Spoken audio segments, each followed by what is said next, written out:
Welcome to Hotter Than Ever, where we uncover the unconscious rules we've been following, we break those rules, and we find a new path to being freer, happier, sexier, and more self-expressed. I'm your host, Erin Keating. Today I want to talk about being in the in-between, when you are neither here nor there, when something has ended and nothing else has swooped in to take its place. So much of our life is lived in either periods of feeling like I'm stuck in a rut, I'm stuck in a pattern, I'm doing a thing over and over again, I'm a perpetual motion machine, I am going through the motions, and then suddenly there's upheaval, suddenly there's change, and after the change, there's exhilaration, and after exhilaration, there is this moment of liminality where you are neither here nor there. You are neither one nor the other. You have just ended something and nothing has yet begun. That's a space that can be really fertile. It can also be really uncomfortable. So a dear friend of mine was just laid off, and that's what made me think about this. It made me think about when I was laid off and how angry I was to have my agency taken away. To have a power greater than myself that is not my higher power, but that is my employer, say, you know what? We don't need this role anymore. We don't need this department anymore. We don't need this team anymore. We don't need you anymore. All the beautiful work you've done, thanks so much. There's the door. It's infuriating on the one hand. And if you have severance on the other hand, or some sort of cushion to fall into, it can also be extremely liberating. I didn't have to make the decision. I was unhappy. I didn't want to be there anyway. Now I'm free. This is my fate. The hand of fate has come in and made a change for me, and I have no choice but to accept it. And this is the universe's way of saying, get out the door, make the change. Here, I'll give you a little help. I felt this sense of liminality, this sense of in-betweenness for a long time at the end of my marriage as well, when I knew that I was done, that my spirit could no longer fight for the relationship, when I decided it was over, but we were still in it. And then I felt it on the other side once the truth and the reality of the separation and then the divorce sunk in. This sort of sense of like, okay, that part is done, and now I can begin again, and I don't know where I'm headed. It's like you're in a tree, then you're on a swing, and you're not quite to the next tree, and you're not sure if you're going to grab on to the next tree. Is this a good metaphor or a terrible metaphor? I'm not sure, but it feels visual and clear to me that you're in that space, swinging between two concrete things, and you got nothing under your feet and you're holding on to a rope for dear life. That's what being in between can feel like. I'm in that place professionally. The podcast is my rope swing. I left a chapter of my career and ended that. I grabbed onto the idea of speaking my truth for whatever value it will provide to other women over 40 who might be experiencing similar things, to share my story. But the rope isn't all, right? The rope is a vehicle. And the vehicle is taking me to a destination, and I don't know what that destination is. I jumped off and grabbed the swing of divorce. I got divorced. And then I landed in another relationship, and that relationship also doesn't feel like it has a destination or it is concrete in the same way as a marriage, right? Being with the Marine, I feel like we're an in-between space because we're undefined. What are we? We were lovers and now we're boyfriend, girlfriend, and we're in love, but it's delicate and we're navigating it slowly and carefully, and we have no defined destination. My kids are tweens.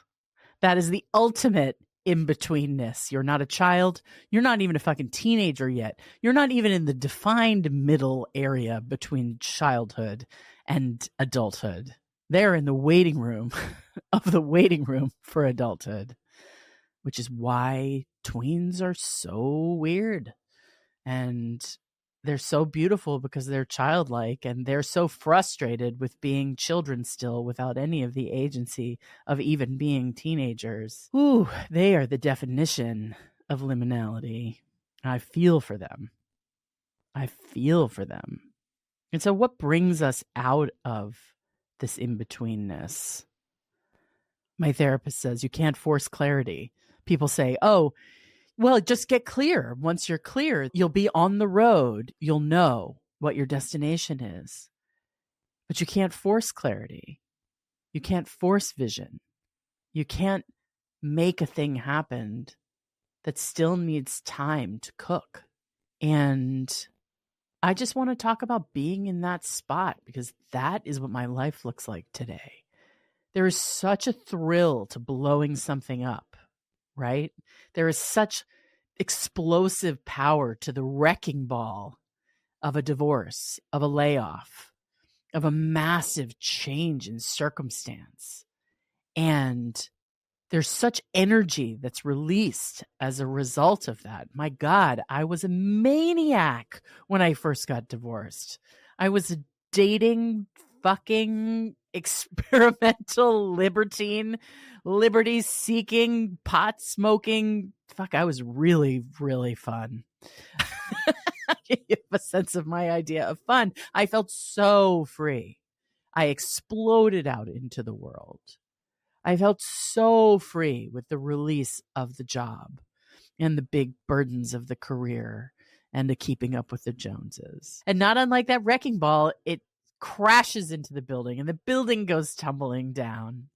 And then there is a huge explosion of dust and rubble and debris and mess. And it takes time for that dust to settle.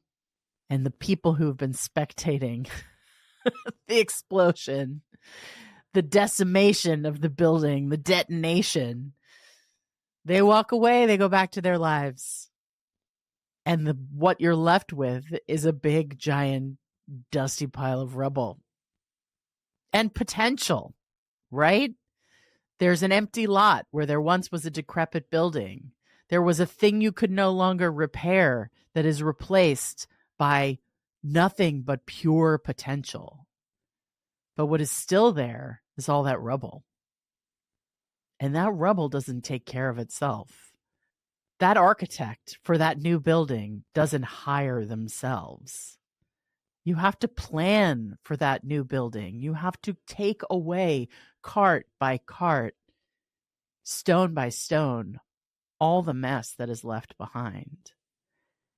And I think one thing we don't do in our lives in this sort of fast-paced, crazy America we live in today is we don't allow ourselves transition time. We expect that everything is going to get tied up in a bow, right? One thing ends, boopy boop, and then the next thing begins, boopy boop, and we are through to the other side. But when you are making a massive change in your life, or when a massive change occurs to you or for you in your life, you have to take the time to clean up the rubble. And you have to build the new thing thoughtfully and brick by brick. And to build that thing, you need to take time to imagine what you want that thing to look like, what you want that new structure to be able to do, to contain, to support. And I've been thinking a lot about that because I don't know what I want the building to look like. I don't know what I want the career to look like. I know the sort of blurry contours around the edges of it. If I knew what the there was, I could hire the architect and I could go interview contractors and I could find the right people to help me build that building. In my love life, I don't know what to ask for because I don't know what comes next. And so much of this liminal period is enjoying being on the journey. Certainly in my relationship, I enjoy being on the journey. I am uncomfortable with not having clarity about, like, where are we going with this? However, what being in between makes you realize is that being on the journey is the whole fucking point. Spending the time with the person that you care about, even if you don't know what to call it or how all the puzzle pieces of your life fit together. Enjoying being in real time with someone or being in the muddy middle of a process of rediscovery. We are so uncomfortable with being uncomfortable. And I guess that's the task, right? Of this fertile in-between period that we've all been in our lives in one way or another. We're lucky to have these in-betweens. These, I don't know, but I'm on a road and I don't know where it's going, but I'm trusting myself and I'm putting one foot in front of the other and I'm taking whatever action feels intuitively correct, even though I don't know where I'm headed. That is a really good metaphor for being alive. And I certainly know that I feel more alive in this in-between period, regardless of how yucky and uncomfortable and imperfect the whole thing feels. Regardless of how much I want clarity and vision and a fucking light bulb, please, light bulbs, show up in 1,000 different ways. I want all of that. But I think that's where faith comes in, my theme for this year. I think that's where not skipping parts of your life comes in. I think it's okay to be dreaming dreams and to feel like you're headed towards something that might be a mirage and it might be real. I think it's okay because liminality, the in-between, is the human condition. It is a fundamentally in-between state of being. It is in between birth and death. Our whole existence is this experience that I'm talking about today. Our whole existence is this fumbling through and trying to figure out the next thing and trying to figure out what you're supposed to be and who you want to be. And, you know, we ask kids, what do you want to be when you grow up? And I think the answer for most kids now should be a list. It should be a list of things they want to be when they grow up, because they're going to have to be a whole bunch of different things. They're going to live a long life and it's going to have lots of chapters. And because it's going to have lots of chapters, it's going to have lots of in-betweens.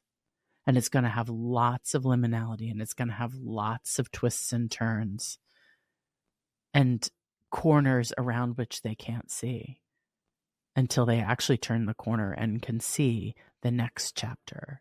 And so that's what I wish for all of you, is that you enjoy the ride, you set your goals, you set your sights on things that you know are going to make you happy, and you learn to endure and maybe even enjoy the discomfort of not knowing. There is no there. Because the moment you arrive in the new place, the moment you arrive at the desk in the job that you dreamed about, once again, you will be in between. You will be in between being an expert and being a newbie, right? There will be so much journeying to do, even when you arrive at the next milestone. It's very rich, this in-between period. It's the opposite of being locked in or trapped or stuck. I did not like being locked in and trapped and stuck. I do not love this. In between this. Maybe the problem is me and how I think about things. Maybe the problem is the human condition. I don't think we can sit and wait. I don't think we can rest even uneasily and not take any action at all. I think that is a formula for never finding the next goal, the next brass ring, the next place we think we will find more fulfillment, more success, more joy, more positivity, more whatever it is that we're looking for in this next chapter that's coming. I don't think you can sit still and wait for the universe to sprinkle fairy dust on you. I think you have to take action. I think you have to be in motion. I think you have to fumble. And then all of a sudden you wake up one morning and things feel like, oh yeah, I know what I'm going to do. And then you can run real hard at that one thing. And then you can get that one thing. And then there will be other things that are in between. Because we are in between, my friends. Especially at this period of our lives. When we have become all the things that we set out to become. Or we have lived into the aspirations of our youth. And we are in the process of inventing what we want our future to look like. Enjoy the invention. Dig into the discomfort. Get comfortable with things feeling unresolved, feeling unclear. If you see a tiny bit of clarity, take advantage of it. But don't forget to be in the now. Don't forget to be in the moment while you're aspiring towards knowing what's next. Where are you in between? How is that going for you? Where does your life feel stuck and stopped and you want to blow it up? And where does your life feel muddy and confusing? Where are you searching? Where are you seeking? And how can you be more okay with that? That's what I ask myself every day. How can I trust that everything good is on its way to me? And that maybe what I have today is better than I think it is. Maybe just because I'm uncomfortable with the not knowing doesn't mean I'm not okay. I'm okay. I feel weird. I feel confused. I feel in between, but I'm okay. And so are you. On some fundamental level, you have yourself and you have your heart and your relationships and your community and your strength and your intellect and your emotional intelligence. And you have all your experiences, and all those things are going to add up to the next thing. We're just not in charge of time and timing, just like my friend was not in charge of the timing of her being laid off. You know, it's not what she would have chosen. She would have chosen to run the ship. But such is life. We're not in charge. Enjoy it. Thanks for listening to Hotter Than Ever. Have you been listening to our weekly advice episodes? Have you been enjoying having more Hotter Than Ever in your podcast feed? Are there issues around love, sex, career, ambition, divorce, relationships, in-betweenness, tweens, parenting, or anything else you'd like my very biased feedback on? I clearly do not have all the answers, but I have a lot of opinions. Do you need permission to do something you know you're already going to do? I'm here for it. DM us on Instagram at Hotter Than Ever Pod, or call and leave a voicemail or text your question to the Hotter Than Ever Hottie Hotline at 323-844-2303. I'd love to answer your question in a future episode. Hotter Than Ever is produced by Erica Gerard and Podkit Productions. Our associate producer is Melody Carey. Music is by Chris Keating with vocals by Isa Fernandez. Come back next week for some deep talk, some jokes, and some more conversations that will hopefully make you say, totally, I agree. I didn't know anybody else felt that way. OMG, you're speaking my language. Or, what the fuck is she even talking about today? Hey, Erin, get it together. Maybe I'm talking about stuff you can relate to. Maybe I'm not. Maybe you're thinking, thank God I'm not alone. That's what I hope. That's what I hope. I hope this podcast makes you see that we're all in the thick of it and in the middle together.